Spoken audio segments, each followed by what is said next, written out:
Have you ever watched or read science fiction and felt like it came scarily close to what's actually happening in real life? Or witnessed a technology or event unfold, knowing full well that a sci-fi writer predicted it decades ago? Have you ever worried that something horrible in sci-fi could one day happen to you?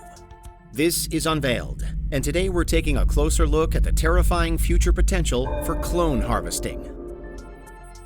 Do you need the big questions answered? Are you constantly curious? Then why not subscribe to Unveiled for more clips like this one, and ring the bell for more thought-provoking content. In 1996, a sheep was born that changed the world. Dolly goes down in history as the first cloned mammal. She was the product of some truly astonishing biological science at the time.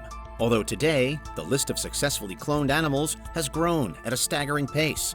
We've now seen cloned rats, cats, and camels, pigs, monkeys, and wolves. The breakthroughs are almost so expected and normal now that they don't always make headlines anymore. For all the positive applications that these developments could have, however, there has always been an underlying ethical debate. How far should we go? The concept of hatched humans first came to the fore in Aldous Huxley's 1932 novel Brave New World. In it, the population is genetically engineered before birth inside artificial wombs. Once born, the children are taught and nurtured to fit into certain predetermined groups. Huxley then explores our freedom, or lack of it, under these conditions. In a purely practical sense, it's a setup that arguably could happen in real life. So-called designer babies are increasingly possible thanks to gene editing, with many fearing that the technology will lead to customizing human beings. Combine it specifically with the tech that birthed Dolly the Sheep, however, and that fear cranks up another notch. The Japanese-born British writer Kazuo Ishiguro explores the prospect of harvesting clones in his 2005 novel Never Let Me Go. In the book, cloned humans are grown specifically to provide organs and other biological material for non-cloned human beings. Ordinarily, the clone's inescapable fate is kept from them. They're oblivious that they're only ever alive in order to one day be cut open and die young. However, the characters in Ishiguro's story learn the truth, and events unfold from there.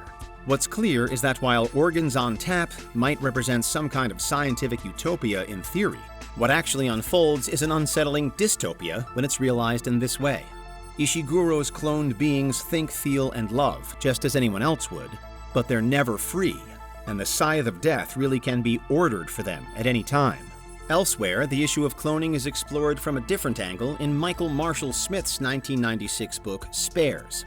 Published in the same year as Dolly the Sheep was born, it again captures the then burgeoning, now fully grown, ethical landscape. Here, the action starts off on a spares farm, where clones are grown to provide body parts for high-paying customers. The clones are entirely owned beings, with Smith creating a hellish scenario that his characters are desperate to escape from. The film rights were once bought but never acted upon, although many believe the 2005 movie The Island to be a very similar story. In it, the main character learns of an entrenched conspiracy wherein clones are effectively kept prisoner until they're required by their human parents. Meanwhile, and although not clone harvesting, the issue of organ harvesting is at the heart of Swedish writer Ninni Holmqvist's 2006 novel The Unit.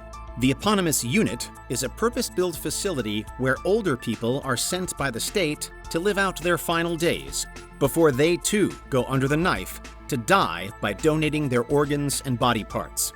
In Holmqvist's near-future world, those who are sent to the unit are known as dispensables, as the author asks the reader to imagine a time when certain groups of people are no longer considered worthy of life, or at least their only worth is to be physically butchered in the name of younger specimens. Again, the unit isn't about mass cloning, but many of the themes it raises are transferable. And more generally, the same kind of questions are often asked in stories involving artificial intelligence. What happens when robots feel? Should machines have rights? The TV series Humans looked directly at what might happen if synthetic humans ever became almost indistinguishable from flesh and blood organic people. With cloning in particular, the fact is that we are still a long way from fully cloned human beings.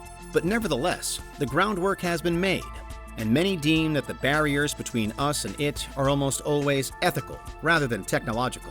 Practically speaking, and while research into artificial wombs is ongoing, if a clone is to be born, it would most likely be to a surrogate mother. Science fiction likes to show cloned creatures suspended inside vats of an unknown substance, but the real-world work toward inventing those vats hasn't really materialized. This in itself could breed concerns for what a future of cloning might look like, though, with the potential for clone carriers to be treated badly. Something akin to the handsmaids in Margaret Atwood's The Handmaid's Tale. More broadly, the potential for corruption with cloning could be huge, including with the advent of clone slavery, the creation of clone armies, and with the birthing of secret clones for variously unjust, duplicitous, or malicious purposes. A darkening picture gets even worse if we consider that, in the real world, cloning is arguably less desirable in the scientific mainstream as it once was. Due to the development of gene editing, for anyone wanting to create seemingly perfect people, no matter the moral problems that raises, cloning is no longer necessarily the best route forward. Because how do you choose who or what gets cloned? And why should you bother if you could just write what you wanted into the genetic stream at source? These developments will never suddenly remove the knowledge of cloning from human society, however. And so if tech develops to make cloning easier, which it surely will, then could we be laying the foundations for a wild west of copied creatures in the future? Today, the world is littered with long-discarded products that were once deemed the height of technology, only to be replaced and thrown out. If cloning ever arrives, then will it eventually go the same way? Could we ever see a time when human bodies are so easily made and so little cared for that they are just piled up in landfill? For now, there are plenty of big strides that need to be made before that disturbing reality comes to pass. But what do you think? Is there a place for cloning tech in the modern world? Would you feel comfortable with cloning part or all of yourself in the future? And if it does one day arrive, then how do you think we should govern it? Let us know in the comments. There are some common themes that run through all of the science fiction stories and moral dilemmas that dip into cloning. What do we count as life? How do we value life generally? Is any one version of life worth more than the other? If a clone is born, then are they a clone or a human first of all? Beginning with Aldous Huxley's Brave New World, writers have long mused over the direction that this kind of deeply biological research could take us down. It's almost a century since Brave New World, however, and are we now about to step into the time that Huxley envisioned? In the time since Dolly the Sheep, we've fast-tracked to a level of knowledge that would have been previously hypothetical only.